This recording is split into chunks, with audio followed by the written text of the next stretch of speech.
Hola, querido amigo, bienvenido nuevamente a este tu curso, El Mejor Manual de Crianza.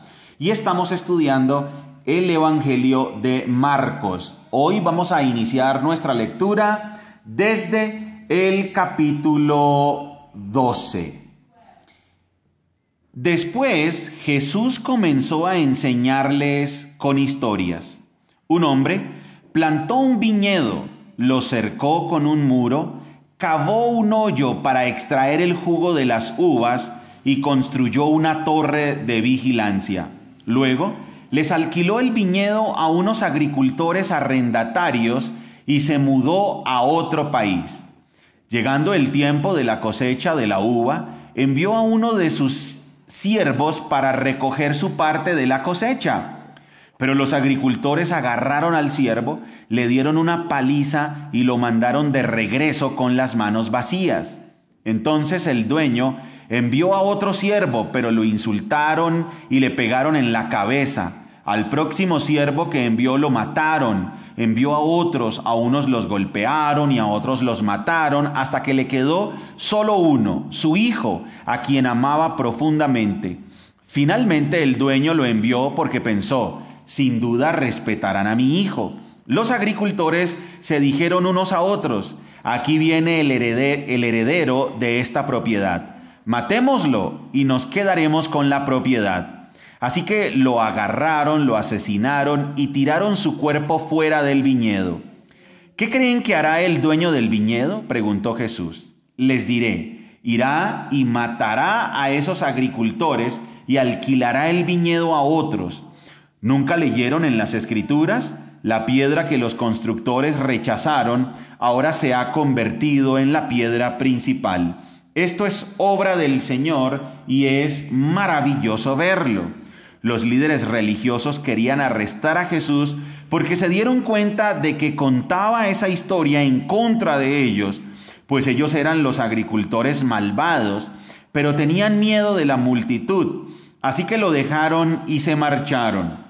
Después los ancianos enviaron a algunos fariseos y partidarios de Herodes para hacer que Jesús cayera en la trampa de decir algo por lo cual pudiera ser arrestado.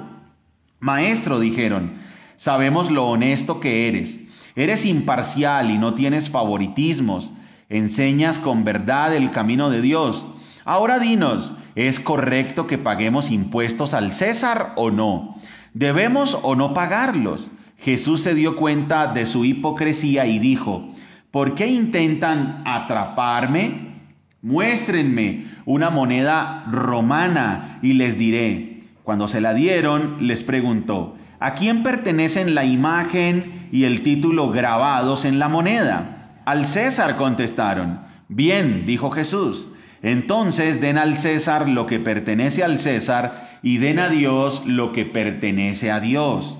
Su respuesta los dejó totalmente asombrados.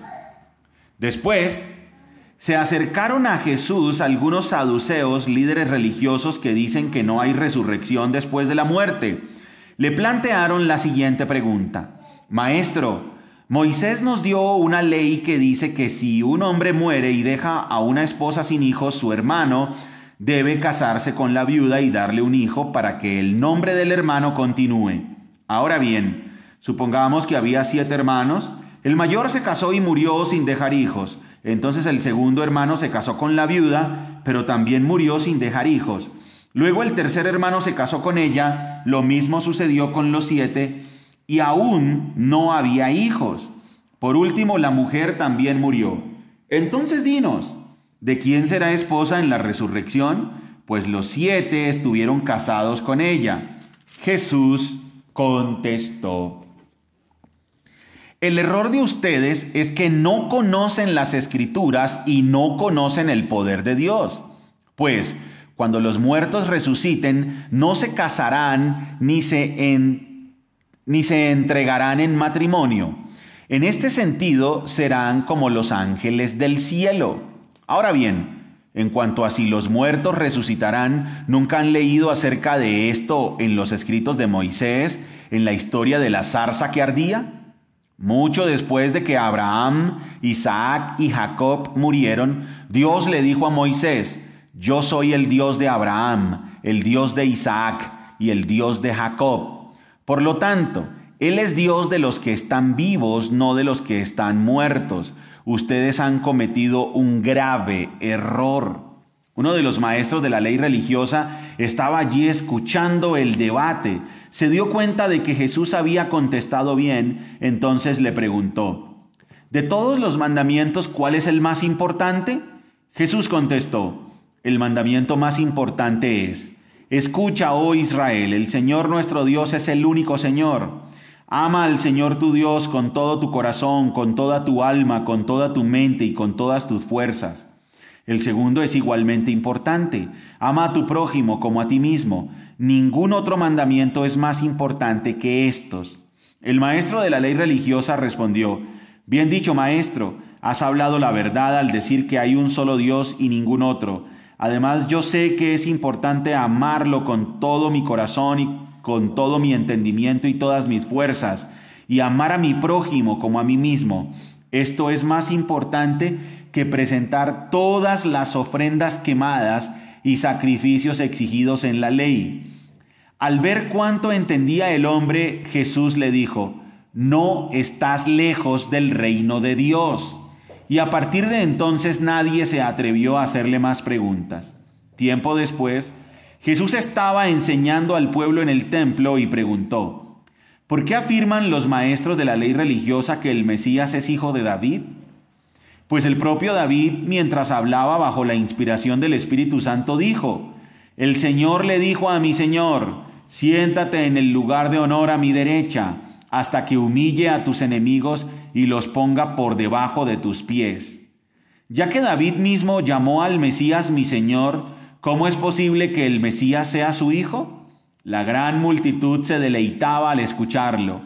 Jesús también enseñó: cuídense de los maestros de la ley religiosa, pues les gusta pavonearse en túnicas largas y sueltas y recibir saludos respetuosos cuando caminan por las plazas. Y cómo les encanta ocupar los asientos de honor en las sinagogas y sentarse a la mesa principal en los banquetes. Sin embargo, estafan descaradamente a las viudas para apoderarse de sus propiedades y luego pretenden ser piadosos haciendo largas oraciones en público. Por eso serán castigados con más severidad. Jesús se sentó cerca de la caja de las ofrendas del templo y observó mientras la gente depositaba su dinero. Muchos ricos echaban grandes cantidades. Entonces llegó una viuda pobre y echó 2 monedas pequeñas. Jesús llamó a sus discípulos y les dijo: les digo la verdad, esta viuda pobre ha dado más que todos los demás que ofrendan, pues ellos dieron una mínima parte de lo que les sobraba, pero ella, con lo pobre que es, dio todo lo que tenía para vivir. Cuando Jesús salía del templo ese día, uno de sus discípulos le dijo: maestro, mira estos magníficos edificios, observa las impresionantes piedras en los muros. Jesús respondió: sí, mira estos grandes edificios, pero serán demolidos por completo. No quedará ni una sola piedra sobre otra. Más tarde, Jesús se sentó en el monte de los Olivos al otro lado del valle del templo. Pedro, Santiago, Juan y Andrés se le acercaron en privado y le preguntaron: dinos, ¿cuándo sucederá todo eso? ¿Qué señal nos indicará que esas cosas están por cumplirse? Jesús contestó: no dejen que nadie los engañe, porque muchos vendrán en mi nombre y afirmarán: yo soy el Mesías. Engañarán a muchos y ustedes oirán de guerras y de amenazas de guerras, pero no se dejen llevar por el pánico. Es verdad, esas cosas deben suceder, pero el fin no vendrá inmediatamente después. Una nación entrará en guerra con otra y un reino con otro reino. Habrá terremotos en muchas partes del mundo y también hambres, pero eso es solo el comienzo de los dolores del parto. Luego vendrán más. Cuando esas cosas comiencen a suceder, tengan cuidado. Los entregarán a los tribunales y los golpearán en las sinagogas. Serán sometidos a juicio ante gobernantes y reyes por ser mis seguidores. Pero esa será una oportunidad para que ustedes les hablen de mí. Pues la buena noticia primero tiene que ser predicada a todas las naciones. Cuando los arresten y los sometan a juicio, no se preocupen de antemano por lo que van a decir. Solo hablen lo que Dios les diga en ese momento, porque no serán ustedes los que hablen, sino el Espíritu Santo. Un hermano traicionará a muerte a su hermano, un padre traicionará a su propio hijo, y los hijos se rebelarán contra sus padres y harán que los maten. Todos los odiarán a ustedes por ser mis seguidores, pero el que se mantenga firme hasta el fin será salvo. Llegará el día cuando verán el objeto sacrílego que causa profanación de pie en un lugar donde él no debe estar. Lector, presta atención. Entonces los que estén en Judea huyan a las colinas. La persona que esté en la azotea no baje a la casa para empacar. El que esté en el campo no regrese ni para buscar un abrigo. Qué terribles serán esos días para las mujeres embarazadas y para las madres que amamantan. Y oren para que la huida no sea en invierno, pues habrá más angustia en esos días que en cualquier otro momento desde que Dios creó el mundo, y jamás habrá una angustia tan grande. De hecho, a menos que el Señor acorte ese tiempo de calamidad, ni una sola persona sobrevivirá, pero por el bien de los elegidos, Él ha acortado esos días. Entonces, si alguien les dice, miren, aquí está el Mesías, o allí está, no lo crean, pues se levantarán falsos mesías y falsos profetas, y realizarán señales y milagros para engañar, de ser posible, aún a los elegidos de Dios. Tengan cuidado, les he advertido esto de antemano. En ese tiempo, después de la angustia de esos días, el sol se oscurecerá, la luna no dará luz, las estrellas caerán del cielo y los poderes de los cielos serán sacudidos. Entonces todos verán al Hijo del Hombre venir en las nubes con gran poder y gloria. Y Él enviará a sus ángeles para que reúnan a los elegidos de todas partes del mundo, desde los extremos más lejanos de la tierra y del cielo. Ahora aprendan una lección de la higuera. Cuando las ramas echan brotes y comienzan a salir las hojas, ustedes saben que el verano se acerca. De la misma manera, cuando vean que suceden todas estas cosas, sabrán que su regreso está muy cerca, a las puertas. Les digo la verdad, no pasará esta generación hasta que todas estas cosas sucedan. El cielo y la tierra desaparecerán, pero mis palabras no desaparecerán jamás. Sin embargo, nadie sabe el día ni la hora en que sucederán esas cosas, ni siquiera los ángeles en el cielo, ni el propio Hijo, solo el Padre lo sabe. Y ya que ustedes tampoco saben cuándo llegará ese tiempo, manténganse en guardia, estén alerta. La venida del Hijo del Hombre puede ilustrarse mediante la historia de un hombre que tenía que emprender un largo viaje. Cuando salió de casa, dio instrucciones a cada uno de sus esclavos sobre el trabajo que debían hacer, y le dijo al portero que esperara su regreso. Ustedes también deben estar alerta, pues no saben cuándo regresará el amo de la casa, si en la tarde, a medianoche, durante la madrugada o al amanecer. Que no los encuentre dormidos cuando llegue sin previo aviso. Les digo a ustedes lo que digo a todos: manténganse despiertos esperándolo a Él. Faltaban 2 días para la Pascua y el festival de los panes sin levadura. Los principales sacerdotes y los maestros de la ley religiosa seguían buscando una oportunidad para capturar a Jesús en secreto y matarlo. Pero no durante la celebración de la Pascua, acordaron, no sea que la gente cause disturbios.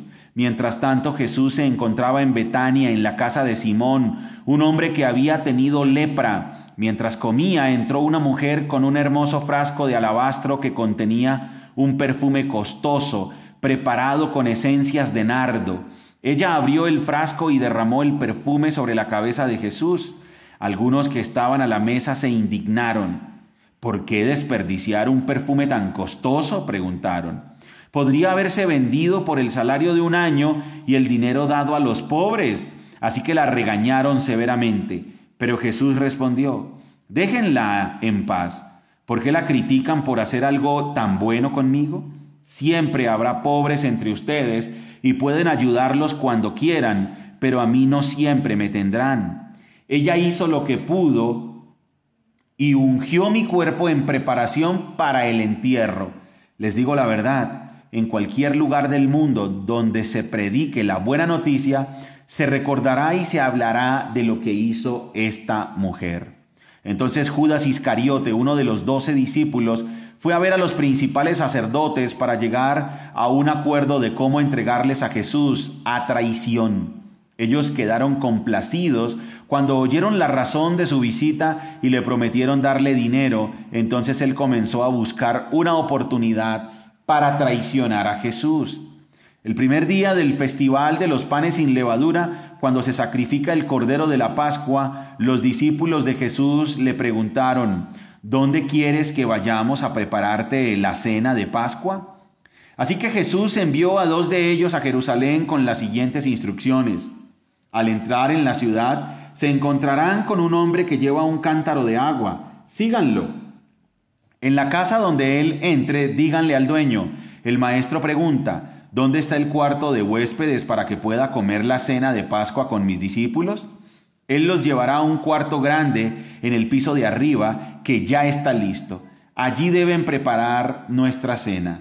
Entonces los 2 discípulos entraron en la ciudad y encontraron todo como Jesús les había dicho, y allí prepararon la cena de Pascua. Por la noche, Jesús llegó con los 12. Mientras estaban a la mesa comiendo, Jesús dijo: les digo la verdad, uno de ustedes que está aquí comiendo conmigo me traicionará. Ellos, muy afligidos, le preguntaron uno por uno: ¿seré yo? Él contestó: es uno de ustedes 12 que come de este plato conmigo, pues el Hijo del Hombre tiene que morir, tal como lo declararon las Escrituras hace mucho tiempo. Pero qué aflicción le espera a aquel que lo traiciona. Para ese hombre sería mucho mejor no haber nacido.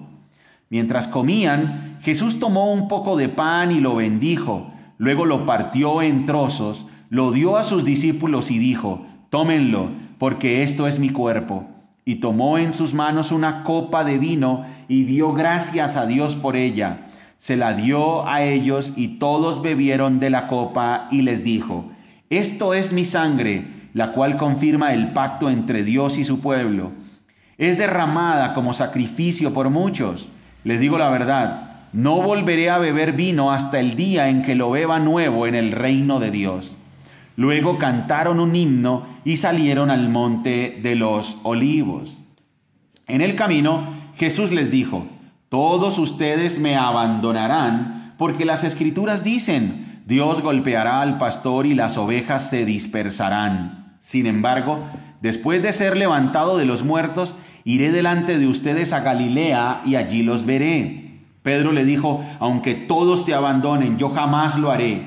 Jesús respondió: te digo la verdad, Pedro, esta misma noche, antes de que cante el gallo 2 veces, negarás 3 veces que me conoces. No, exclamó Pedro enfáticamente, aunque tenga que morir contigo, jamás te negaré. Y los demás juraron lo mismo. Fueron al huerto de olivos llamado Getsemaní, y Jesús dijo: siéntense aquí mientras yo voy a orar. Se llevó a Pedro, a Santiago y a Juan, y comenzó a afligirse y a angustiarse profundamente. Les dijo: mi alma está destrozada de tanta tristeza hasta el punto de la muerte. Quédense aquí y velen conmigo. Se adelantó un poco más y cayó en tierra. Pidió en oración que si fuera posible pasara de él la horrible hora que le esperaba. Abba, Padre, clamó, todo es posible para ti. Te pido que quites esta copa de sufrimiento de mí. Sin embargo, quiero que se haga tu voluntad, no la mía. Luego volvió y encontró a los discípulos dormidos. Le dijo a Pedro: Simón, ¿estás dormido? ¿No pudiste velar conmigo ni siquiera 1 hora? Velen y oren para que no cedan ante la tentación, porque el espíritu está dispuesto, pero el cuerpo es débil. Entonces Jesús los dejó otra vez e hizo la misma oración que antes. Cuando regresó de nuevo a donde estaban ellos, los encontró dormidos porque no podían mantener los ojos abiertos y no sabían qué decir. Cuando volvió a ellos por tercera vez les dijo: adelante, duerman, descansen. Pero no, la hora ha llegado. El Hijo del Hombre es traicionado y entregado en manos de pecadores. Levántense, vamos, miren, el que me traiciona ya está aquí. En ese mismo instante, mientras Jesús todavía hablaba, llegó Judas, uno de los 12 discípulos, junto con una multitud de hombres armados con espadas y palos. Los habían enviado los principales sacerdotes, los maestros de la ley religiosa y los ancianos. El traidor, Judas, había acordado previamente con ellos una señal. Sabrán a cuál arrestar cuando yo los salude con un beso. Entonces podrán llevárselo bajo custodia. En cuanto llegaron, Judas se acercó a Jesús. «Rabí», exclamó, y le dio el beso. Entonces los otros agarraron a Jesús y lo arrestaron, pero uno de los hombres que estaba con Jesús sacó su espada e hirió al esclavo del sumo sacerdote, cortándole una oreja. Jesús les preguntó: ¿acaso soy un peligroso revolucionario para que vengan con espadas y palos para arrestarme? ¿Por qué no me arrestaron en el templo? Estuve enseñando allí entre ustedes todos los días, pero estas cosas suceden para que se cumplan lo que dicen las Escrituras acerca de mí. Entonces todos sus discípulos lo abandonaron y huyeron.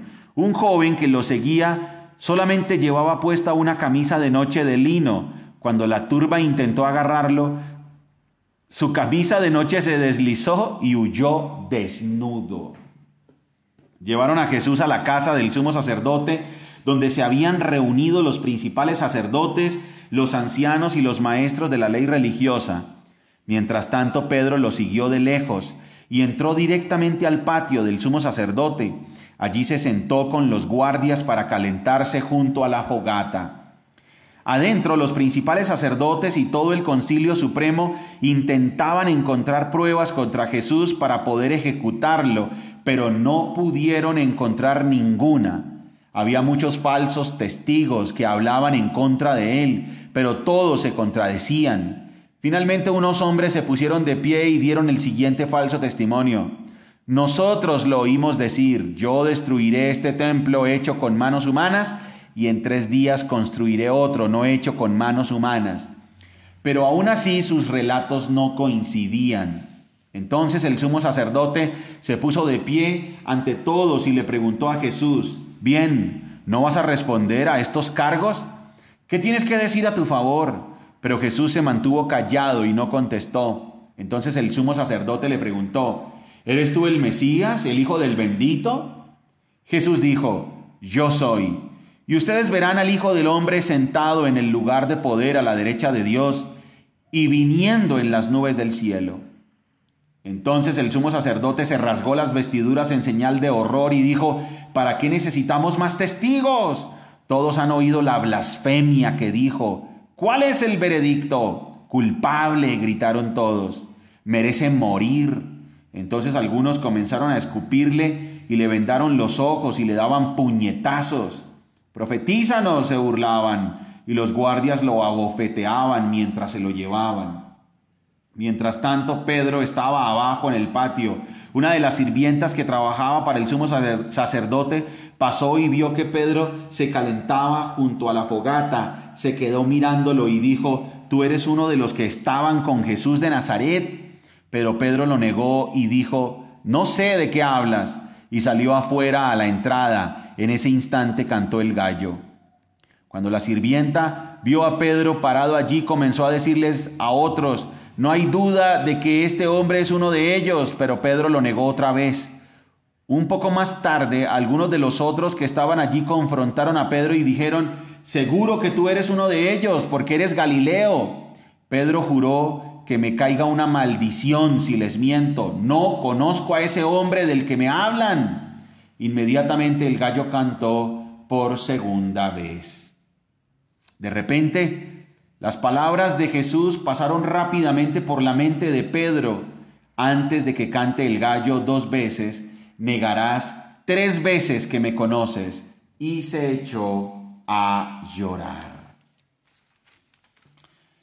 Muy temprano, por la mañana, los principales sacerdotes, los ancianos y los maestros de la ley religiosa, todo el Concilio Supremo, se reunieron para hablar del próximo paso.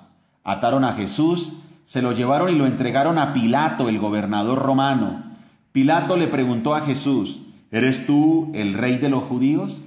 Tú lo has dicho, contestó Jesús. Entonces los principales sacerdotes siguieron acusándolo de muchos delitos y Pilato le preguntó: ¿no vas a contestarles? ¿Qué me dices de las acusaciones que presentan en tu contra? Entonces, para sorpresa de Pilato, Jesús no dijo nada. Ahora bien, era costumbre del gobernador poner en libertad a un preso cada año durante la celebración de la Pascua, el que la gente pidiera. Uno de los presos en ese tiempo era Barrabás, un revolucionario que había cometido un asesinato durante un levantamiento. La multitud acudió a Pilato y le pidió que soltara a un preso como era la costumbre. ¿Quieren que les deje en libertad a este rey de los judíos?, preguntó Pilato, pues ya se había dado cuenta de que los principales sacerdotes habían arrestado a Jesús por envidia. Sin embargo, en ese momento los principales sacerdotes incitaron a la multitud para que exigiera la libertad de Barrabás en lugar de la de Jesús. Pilato les preguntó: ¿entonces qué hago con este hombre al que ustedes llaman rey de los judíos? «Crucifícalo», le contestaron a gritos. «¿Por qué?», insistió Pilato. «¿Qué crimen ha cometido?». Pero la turba rugió aún más fuerte: «¡Crucifícalo!». Entonces Pilato, para calmar a la multitud, dejó a Barrabás en libertad y mandó azotar a Jesús con un látigo que tenía puntas de plomo y después lo entregó a los soldados romanos para que lo crucificaran. Los soldados llevaron a Jesús al patio del cuartel general del gobernador llamado el Pretorio y llamaron a todo el regimiento. Lo vistieron con un manto púrpura y armaron una corona con ramas de espinos y se la pusieron en la cabeza. Entonces lo saludaban y se mofaban: «¡Viva el rey de los judíos!», y lo golpeaban en la cabeza con una caña de junco, le escupían y se ponían de rodillas para adorarlo burlonamente. Cuando al fin se cansaron de hacerle burla, le quitaron el manto púrpura y volvieron a ponerle su propia ropa. Luego lo llevaron para crucificarlo. Muy bien, querido amigo, hoy hemos terminado nuestra lectura en Marcos capítulo 15, versículo 20. Muy bien, como nos damos cuenta, hay una gran diferencia entre la intención de Mateo y la intención de Marcos. Mateo nos quiso mostrar a Jesucristo como el Mesías, el Rey prometido, el Rey eterno, el que cumplía las profecías del Antiguo Testamento. Mateo fue escrito teniendo en mente a un público judío. Marcos tiene otra intención. Marcos es un evangelio dinámico, ágil, que va al punto. No se detiene a explicar las profecías, no se detiene a explicar las predicaciones ni los conceptos espirituales. Marcos nos da un recorrido por el ministerio público de Jesucristo, por su muerte, su crucifixión, su resurrección, de una manera ágil y dinámica, porque Marcos tiene una intención clara: mostrarnos a Jesucristo como el siervo que vino a servir, como el poderoso que tiene un poder sobrenatural y el que vino a dar su vida en rescate por muchos. También hace énfasis en la confrontación con los demonios. Marcos es Jesús en acción. Querido amigo, gran reflexión de este evangelio de Marcos. ¿Quién es Jesús en tu vida? Muy bien, te felicitamos por llegar hasta aquí y recuerda que somos Margie y Daniel, familias saludables. ¡Chao!